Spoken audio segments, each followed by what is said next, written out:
భద్రాచలం గోదావరి తీరాన వెలిసిన పుణ్యక్షేత్రం. దక్షిణ అయోధ్యగా పిలుస్తారు రామభక్తులు. అయోధ్య మేరువు మేనకల కుమారుడైన భద్రుడు శ్రీరామచంద్రుడికి పరమ భక్తుడు. అతని తపస్సుకు మెచ్చి శ్రీరాముడు అతనికి ఇచ్చిన వరం ప్రకారం సీతా లక్ష్మణ ఆంజనేయ స్వామి సమేతంగా ఇక్కడ వెలిశారని స్థల పురాణం చెప్తోంది. ఇక్కడ శ్రీరామచంద్రుణ్ణి భక్తులు ప్రేమగా వైకుంఠ రాముడని, చతుర్భుజ రాముడని, భద్రగిరి నారాయణుడని పిలుస్తారు.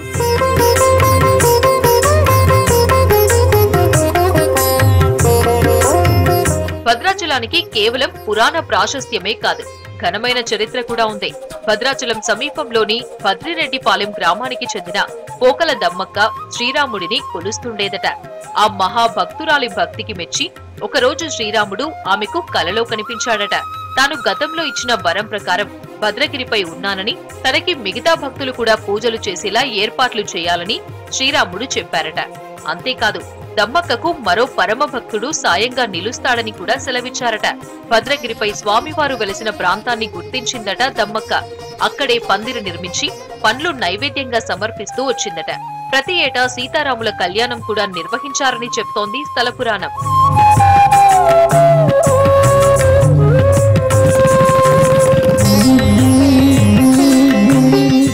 భద్రాచలంలో కంచర్ల గోపన్న శ్రీరాముడికి బ్రహ్మాండపై ఆలయాన్ని నిర్మించాడు.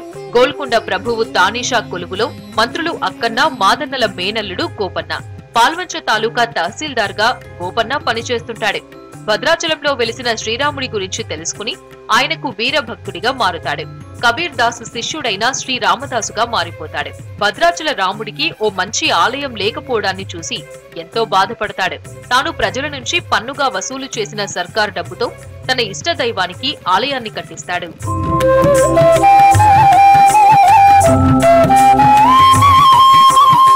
ఇదంతా తెలుసుకున్న తానీషా గుడి కోసం ఖర్చు చేసిన మొత్తాన్ని ఖజానాలో జమ చేయాలని రామదాసును ఆదేశిస్తాడు. తన దగ్గర ఏమీ లేదని రామదాసు విన్నవిస్తాడు. తానీషా రామదాసును జైల్లో వేస్తాడు. దాదాపు 12 ఏళ్లు బందీగానే ఉంటాడు. జైల్లో తన దుస్థితిపై ఆలపించిన వందలాది కీర్తనలు ప్రపంచ ప్రఖ్యాతిగాంచాయి. రామదాసు ప్రార్థనలతో శ్రీరాముడు స్వయంగా లక్ష్మణ సమేతంగా వచ్చి తానీషాకు బాకీ సొమ్ము చెల్లించాడట. అంతేకాదు, రసీదు తీసుకుని మరీ రామదాసును జైలు నుంచి విముక్తి చేశాడట. శ్రీరాముడితో పాటు సీత, లక్ష్మణుడికి చేయించిన ఆభరణాలు, తానీషాకు శ్రీరాముడు చెల్లించిన బంగారు మొహరీలు, ఉత్సవ సామాగ్రి, అప్పటి శాసనాలు, పరికరాలు ఇప్పటికీ భద్రాచలం రామాలయంలో చూడొచ్చు. భారతదేశంలోనే అత్యున్నతమైన స్థానంలో ఇవాళ రామ మందిరాన్ని నిర్మించుకుంటున్నాం కాశీ క్షేత్రంలో. సంతోషం. 500 సంవత్సరాల చరిత్రని మరి ఈ కేంద్ర ప్రభుత్వం ఏదైతే ఉన్నదో అది 100 కోట్ల జనాభా, 150 కోట్ల జనాభా ఆశలని, ఆ యొక్క పుణ్య ఫలాన్ని అందించారు. సంతోషం. అలాగే దక్షిణ అయోధ్యగా పేరున్నటువంటి భద్రాచలం అనగానే ప్రపంచంలో తెలియనటువంటి వారు లేరు. భద్ర మహర్షి తపస్సు మేరకు 450 సంవత్సరాల క్రితం రాముడు ఇక్కడ వెలిసినటువంటి ప్రాంతమే భద్రాచలం. ఇటువంటి భద్రాచలానికి ఆనుకొని 30 కిలోమీటర్ల దూరంలో ఉన్నటువంటి పర్ణశాల కానివ్వండి, గుండాల కానివ్వండి, ఎటపాక కానివ్వండి, ఆ యొక్క గరుడ పక్షి ఉన్నటువంటి ఎటపాక కానివ్వండి, ఈ క్షేత్రాలన్నీ కూడా ఇక్కడ వేడి నీళ్ల గుండము, చన్నీళ్ల గుండము ఉంటుంది. అటువంటి విశిష్టత కలిగినటువంటి రామ మందిరము ఈ రోజున రాను రాను భక్తులకి దూరం అవుతుందని అనుకోవాలి. రామాయణ కాలంలో శ్రీరాముడు, సీత, లక్ష్మణుడున్నదే పర్ణశాల. జటాయువు ఘట్టం, శబరి ఘట్టాలకు సజీవ సాక్ష్యం ఈ పుణ్యక్షేత్రం. పర్ణశాల రావణుడు సీతాదేవిని అపహరించిన ప్రదేశంగా చెప్పబడుతోంది. ఇక్కడే శ్రీరాముని రాతి సింహాసనం ఉంది. రాముడు తన వనవాసం చివరి భాగాన్ని పంచవటిలో గడిపాడు. పంచవటి దట్టమైన అటవీ ప్రాంతం. గోదావరి ఒడ్డున కొండలతో చుట్టేసినట్టు ఉంటుంది. సీతమ్మ ఈ నదిలో స్నానం చేసిందనే నమ్మకానికి ఈ చిన్న ప్రవాహం సాక్ష్యంగా నిలుస్తుందని ఆ ప్రాంతాన్ని సీతవాగుగా స్థానికులు పిలుస్తుంటారు. పర్ణశాలలోని రాధగుట్టలోని ముద్రలే సాక్ష్యమంటున్నారు రామభక్తులు. మనం చూసిన ఈ స్థలం ఏంటంటే సీతమ్మ వారు చీరలు ఆరేసుకున్న ప్రదేశం అండి. అయితే ఇక్కడ అమ్మవారి చీరలతో పాటు మరికొన్ని గుర్తులుంటాయండి రాతి మీద. అవి ఏంటంటే ఇక్కడ సీతమ్మ వారు ఆరేసుకున్నవి నారచీరలు కాబట్టి అవి 5 రంగులతో 20 గజాల పొడుగా ఈ రాతి మీద ఆ చివర్లో ఉంటాయండి. అలాగే రాములు వారు నడుము కట్టుకుని భుజానికి వేసుకుని పై పంచని కూడా ఈ రాతి మీద ఆరేసినట్టుగా మనకి ఒక దారలాగా, ఒక లైన్ లాగా ఒక ఆనవాళ్ళు కనిపిస్తూ ఉంటుంది. అది కూడా రాముల వారికి ఉత్తరీయం అంటారు దాన్ని. 40 గజాల పొడవు ఉంటుంది అనమాట. రాయి మీద ఎట్లా ఆరేస్తే ఆ రాయి కూడా అలాగే కనిపిస్తూ ఉంటుంది. అయితే సీతమ్మ వారు రాములు వారు పన్నసాల్లో ఉండగా అక్కడ నుంచి ఇక్కడికి ఎందుకు వచ్చేవారంటే నెలలో 5 రోజులు ఆడవాళ్ళు దూరంగా ఉండే టైంలో అమ్మవారు గోదావరికి వెళ్ళి స్నానం చేయకూడదు అనమాట. అందుకే ఆ గోదావరిని వదిలిపెట్టి రాములను వెంట పెట్టుకొని స్నానం కోసం వెతుక్కుంటూ వస్తే మొట్టమొదటిసారికి ఈ దట్టమైన దండకారణ్యంలో ఈ రాతి కనబడింది. అయితే ఈ రాతి పలక మీద వాళ్ళు నివాసంగా ఉండడానికి, వస్త్రాలు ఆరేయడానికి ప్రదేశం అనువుగా ఉండేసరికి ఇక్కడ స్నానానికి నీళ్ళు లేకపోతే లక్ష్మణస్వామిని పిలిచి సీతమ్మ వారు అడిగిందంట, వారు స్నానానికి నీళ్ళు కావాలి లక్ష్మణ, అలాగే పూజకి పసుపుకులు కావాలి తెచ్చిపెట్టమని. అంటే ఆయన ఏం చేశారంటే ఇదే రాతి మీద నుంచి నిలబడి తూర్పు దిశగా 9 కిలోమీటర్ దూరంలో దట్టమైన అడవిలో కనిపించే ఒక కొండకి బాణ వేశాడు. ఆయన వేసిన బాణానికి ఆ కొండలో ఉన్న 70 అడుగుల బండ నల్లటి రాతి బండ బద్దలై అందులోంచి జల పుట్టుకొచ్చింది. ఆ జలతోనే అమ్మవారు ఇక్కడ స్నానం చేసేవారు. అలా అమ్మవారు ఈ వాగులో స్నానం చేస్తుంటే ఒక రాయి మీద రాములు కూర్చుని కాపలా కాసేవారు. అది 9.5 అడుగుల సింహాసనం ఉండేది. అయితే ఆయన అక్కడ కూర్చుంటే కింద పాదాలు ఉంటాయి. ఆ పాదాల కింద అమ్మవారు స్నానం చేస్తే ఒక రాతి పలకలు తొట్టుండేది.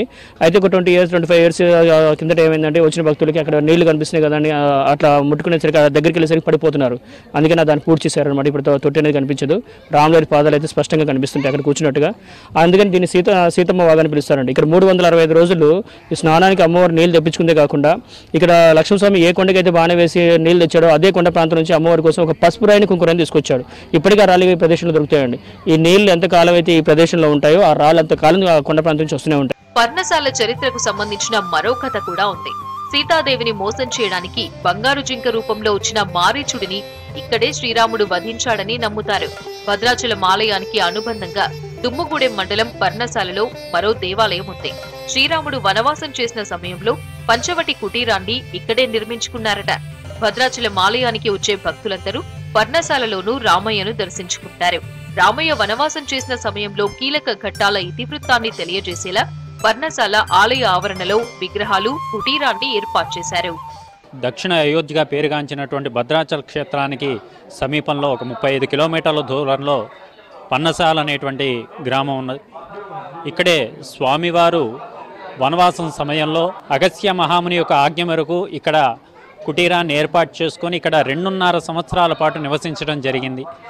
ఈ కుటీరాన్ని ఏర్పాటు చేసుకున్న తర్వాత ఇక్కడికి శూర్పణఖ రావడం, రాముని మోహించడం, దానికి అడ్డుగా ఉండేటువంటి సీతా అమ్మవారిని సంహరించాలనుకోవటం, అక్కడ అది చూసినటువంటి లక్ష్మణుడు వెంటనే ఆమె యొక్క ముక్కు చెవులు కోయటం, ఇక్కడ జరిగినటువంటి సంఘటనలు ఇవన్నీ కూడా ఇక్కడే జరిగినాయి.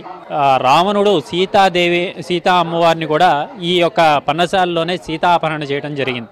मैं बिहार के समस्तीपुर से आई हूँ और यह जो है पर्णशाला है।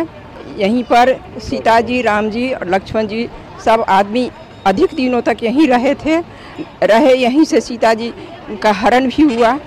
लेकिन जितना यह मनोरम प्लेस है, चाहे जितना यह फेमस प्लेस है, उस हिसाब से इसका डेवलपमेंट नहीं हुआ है। मैं चाहती हूँ कि I am coming from Samastipur Bihar और हमने यहाँ देखा है अभी जो जहाँ से सीता जी का रावण ने अपहरण किया था, वह जगह जो है सो बहुत ही सुंदर और मनोरम है, लेकिन इसके विकास की बहुत ही आवश्यकता है। यह बहुत ही इम्पोर्टेंट जगह है। राम जी का यहीं से वनवास का असल कष्ट जो है सो शुरू हुआ है। इसलिए हम देशवासियों को चाहिए कि इस स्थान को कैसे आगे से आगे बढ़ावें और कैसे इसको देश के मानचित्र पर लावें, इसको लाने का प्रयास करना चाहिए। దక్షిణ అయోధ్యగా విరాజిల్లుతున్న శ్రీ సీతారామచంద్ర స్వామికి ప్రతి పుష్కరానికి అంటే 12 ఏళ్లకోసారి శ్రీరామ సామ్రాజ్య పుష్కర పట్టాభిషేకాన్ని, 60 ఏళ్లకోసారి ప్రభవనామ సంవత్సరంలో శ్రీరామ మహాసామ్రాజ్య వైభవ పట్టాభిషేకాన్ని నిర్వహిస్తారు. 1999లో శ్రీరాముడికి ప్రథమ పుష్కర సామ్రాజ్య పట్టాభిషేకాన్ని, 2011లో రెండో పుష్కర పట్టాభిషేకాన్ని నిర్వహించారు. 2023లో మూడవ పుష్కర పట్టాభిషేకం జరిగింది. ఆంధ్రప్రదేశ్ ప్రకాశం జిల్లా దర్శి గ్రామం. మేము వచ్చేసరికి భద్రాచలం చూడటానికి సెలవుల రూపాయలు వచ్చాము. మేము ఎన్నో పుణ్యక్షేత్రాలు తిరిగి ఉన్నాం. తిరుపతి, శ్రీశైలం, ఇలా అయోధ్య, కాశీ, ఇట్లా ఈ మధ్యకాలంలో వారణాసి, అయోధ్య ఇవన్నీ ఈ మధ్యకాలంలో ఎన్నో డెవలప్ చేసి ఉన్నారు అన్ని ప్రభుత్వాలు. కానీ ఇక్కడికి వచ్చేసరికి భద్రాచలంకి వచ్చేసరికి పూర్తిగా ప్రతి విషయంలో పూర్తిగా ఫెయిల్. రూమ్స్ విషయంలో కానీ, దర్శనం విషయంలో కానీ, పర్ణశాల ఎక్కడైనా మెయింటెనెన్స్ కానీ, క్లీనింగ్ ఉండటం కానీ, భోజన సదుపాయం కానీ, ఎక్కడ వాటర్ సదుపాయంతో సహా ఎక్కడా కూడా ఎలాంటి సదుపాయాలు అనేవి ఇక్కడ లేవు. ప్రెజెంట్ ఉన్న రేవంత్ రెడ్డి గవర్నమెంట్ దీన్ని దృష్టిలో పెట్టుకొని టూరిజంగా డెవలప్ చేస్తే ఈ ప్రాంతం అంతా డెవలప్ కావచ్చు అని మేము కోరుకుంటున్నాం. అయోధ్య అనేటువంటిది మన చిరకాల స్వప్నం. అయోధ్య రాముడు అక్కడ కొలువై ఉండడం అనేటువంటిది భారతదేశ కీర్తి పతాకంలో చాలా అత్యద్భుతమైనటువంటి ఘట్టం. ప్రతి రామభక్తుడు కూడా, ప్రతి హిందువు కూడా చాలా అత్యంత విశేషంగా ఆనందపడుతున్నటువంటి ఈ శుభ సందర్భంలో భద్రాచల వాసులుగా మేం కోరుకునేటువంటిది ఏంటంటే భద్రాద్రి దివ్యక్షేత్రం కూడా కొన్ని వందల సంవత్సరాల చరిత్ర కలిగినటువంటి ఈ రామక్షేత్రాన్ని కూడా అదేవిధంగా భద్రాద్రి క్షేత్ర మహత్యాన్ని దశ దిశలా వ్యాప్తి చేయటకు ఉభయ ప్రభుత్వాలు కూడా కొన్ని పథకాలు ఇక్కడ ప్రారంభం చేసి ఇంకా వైభవంగా ముందుకు తీసుకెళ్లేటువంటి విధంగా ఉంటే ఇక్కడ ఉండేటువంటి రామభక్తులందరూ కూడా ఆనందపడతారు. అణువణువు రామనామంతో నిండిపోయిన ఈ ప్రాంతం గురించి రామాయణ కావ్యంలో అధిక భాగం ఉంటుంది. అయోధ్య రాముడికి జన్మనిచ్చిన స్థలం, భద్రాచలం రాముడికి ఆపత్కాలంలో ఆశ్రయమిచ్చిన స్థలం. అందుకే భద్రాచలాన్ని దక్షిణ అయోధ్యగా పిలుస్తుంటారు. నేను సరూనగర్ నివాసిని. ఈ రాముల వారి సీతమ్మ వారిది ఈ జాడను కనుగొనుకొని దీనికి అభివృద్ధి కావాలి. ఇక్కడ కొన్ని సౌకర్యాలు లేవు, ఆ సౌకర్యాలను కూడా ప్రభుత్వం తక్షణమే ఇక్కడ సౌకర్యాలు కల్పించి వచ్చడానికి దారి ఉంది. ఆ దారి చాలా విడ్డూరంగా ఉంది. ఒకరు వస్తే ఒకరు ఆగిపోవాల్సి వస్తుంది. అదే అక్కడ పడిపోవాల్సిన అవకాశాలు కూడా ఉన్నాయి. నిజాం నవాబు కాలం నుంచి ఓ ఆచారం ఉంది. పాలకులు ఎవరైనా భద్రాద్రి రామునికి ముత్యాల తలంబ్రాలు సమర్పిస్తారు. ముత్యాల తలంబ్రాలు సమర్పించే సాంప్రదాయానికి ఉమ్మడి రాష్ట్ర కాంగ్రెస్ పార్టీ ముఖ్యమంత్రి జలగం వెంగళరావు శ్రీకారం చుట్టారు. అది ఇప్పటికీ కొనసాగుతోంది. శతాబ్దాల పరి ఎదురు చూస్తున్న చిరకాల స్వప్నం అయోధ్య రామాలయం అనేది 22 బాలరాముడు ప్రతిష్టతో సాకారం అవుతుంది. దేశవ్యాప్తంగా ఉన్నటువంటి హిందువులందరూ కూడా హర్షాతిరేకం వ్యక్తం చేస్తున్నారు. అలాగే భారతదేశంలో దక్షిణాయోధ్యగా పేరుగాంచినటువంటి భద్రాచలం రామాలయం అనేది చాలా కాలంగా నిర్లక్ష్యానికి గురవుతుందని చెప్పి సందర్భంగా చెప్పుకోవచ్చు. ఉమ్మడి తెలుగు రాష్ట్రాల్లోనే దక్షిణాయోధ్యగా పిలుచుకున్నటువంటి ఈ భద్రాచలం రామాలయం కూడా ఉత్తర అయోధ్యలో ఉన్నటువంటి రాముడు చారిత్రక ప్రసిద్ధి ఎంత ఉందో దక్షిణాయోధ్య భద్రాచలం కూడా అంతే చారిత్రక ఆధారాలు ఉన్నాయి. రాముడు వారు ఇక్కడ వనవాసం చేసినట్టు, పన్నశాలలో వనవాసం చేసినటువంటి చారిత్రక ఆధారాలు ఉన్నాయి.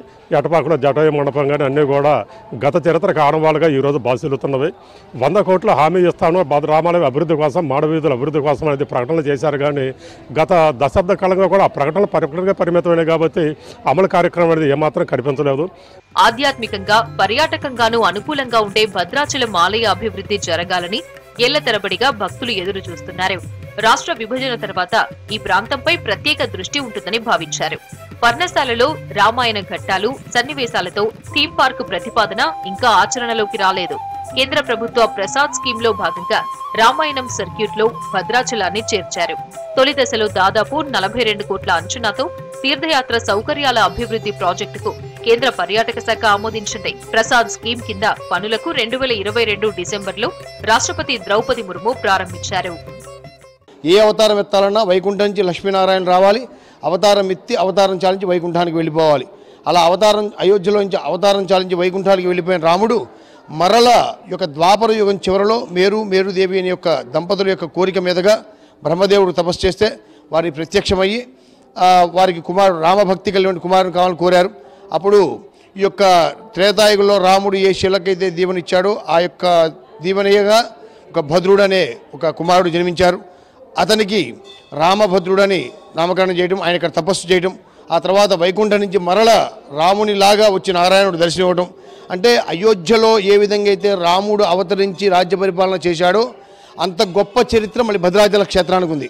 అయోధ్య తర్వాత మరల దక్షిణ అయోధ్యగా ఉంది కాబట్టి ఈ యొక్క ఆలయాన్ని కూడా అభివృద్ధి చేసి ఈ యొక్క ఇక్కడ ఉండేటువంటి రామభక్తులందరికీ కూడా ఇక్కడున్న క్షేత్రాన్ని చాలా గొప్పగా తీర్చిదిద్దాలని చెప్పి మరొక మారు రామభక్తులందరం కూడా కోరుకుంటున్నాం. భద్రాచలానికి రైల్వే లైన్ వేస్తే భక్తులకు సౌకర్యం పెరిగి టూరిజానికి ఊతమిచ్చినట్లవుతుంది. భద్రాచలానికి 13 కిలోమీటర్ల దూరంలో పాండురంగాపురం రైల్వే స్టేషన్ ఉంది. ఆ 13 కిలోమీటర్లు ట్రాక్ వేస్తే భద్రాచలానికి రైలు సౌకర్యం అందుబాటులోకి వస్తుంది. దీనిపై కేంద్రం దృష్టి పెట్టాలంటున్నారు భక్తులు. దక్షిణ అయోధ్యగా పేరు పొందినటువంటి భద్రాచలం రామాలయాన్ని కూడా ఇక్కడున్న కేంద్ర ప్రభుత్వం అభివృద్ధి చేయాలని సందర్భంగా మేము కోరుతా ఉన్నాం. రామాయణ సర్క్యూట్కి 50 కోట్లు ఇచ్చాం. ఇక్కడ భద్రాచలం రామాలయాన్ని అభివృద్ధి చేసేదానికోసం రామాయణ సర్క్యూట్కి 50 కోట్లు ఇచ్చామని చెప్పి మన భారత రాష్ట్రపతి ద్రౌపది ముర్ము గారి చేత ఇక్కడ శంకుస్థాపన చేయించారు. ఆ శంకుస్థాపన పలకం చుట్టూ చెట్లు మొలిసాయి తప్ప రామాయణ సర్క్యూట్ అనేది ఇంతవరకు మొదలు కాలేదు. అయోధ్య రాముడి మీద ఉన్నటువంటి ప్రేమ ఈ పాలకులకు దక్షిణ అయోధ్యగా పేరు పొందినటువంటి భద్రాచలం రాముల వారి మీద ఎందుకు లేదని భద్రాచలం వాసులుగా మేము ఈ రోజున ప్రశ్నిస్తూ ఉన్నాం. ఇక్కడికి వచ్చే భక్తులందరికీ కూడాను సౌకర్యాలు కల్పిస్తే మరుగుదొడ్లు కానీ కనీస సౌకర్యాలు ఇటువంటివి ఏమైనా కల్పించే ప్రయాణ వసతులు కానీ కల్పిస్తే చాలా మంచిగా ఉంటుందని మా గవర్నమెంట్ వారికి మేము విజ్ఞప్తి చేస్తున్నాం. ఇంత ప్రాశస్త్యం ఉన్న భద్రగిరికి కొన్నేళ్లుగా కొత్త సమస్యలు మొదలయ్యాయి. రాష్ట్ర విభజనలో భాగంగా భద్రాచలం పరిధిలోని 7 గ్రామాలు ఏపీలో కలిశాయి. రామయ్య గుడి తప్ప ఆలయానికి సంబంధించిన భూములన్నీ విలీన గ్రామాల్లో ఉన్నాయి. పోలవరం ప్రాజెక్టు కింద అవన్నీ ముప్పు ఎదుర్కొంటున్నాయి. రామాలయం, భద్రాచలం పట్టణ అభివృద్ధికి తిప్పలు ఎదురవుతున్నాయి. 5 విలీన గ్రామాలను తిరిగి వెనక్కి తీసుకుంటేనే పుణ్యక్షేత్రాన్ని గొప్పగా తీర్చిదిద్దుకునే అవకాశం ఉంటుంది. అయోధ్యలో రామమందిరం లాగే భద్రాచల సీతారామ దేవాలయాన్ని కూడా అభివృద్ధి చేయాలని కోరుతున్నారు రామభక్తులు.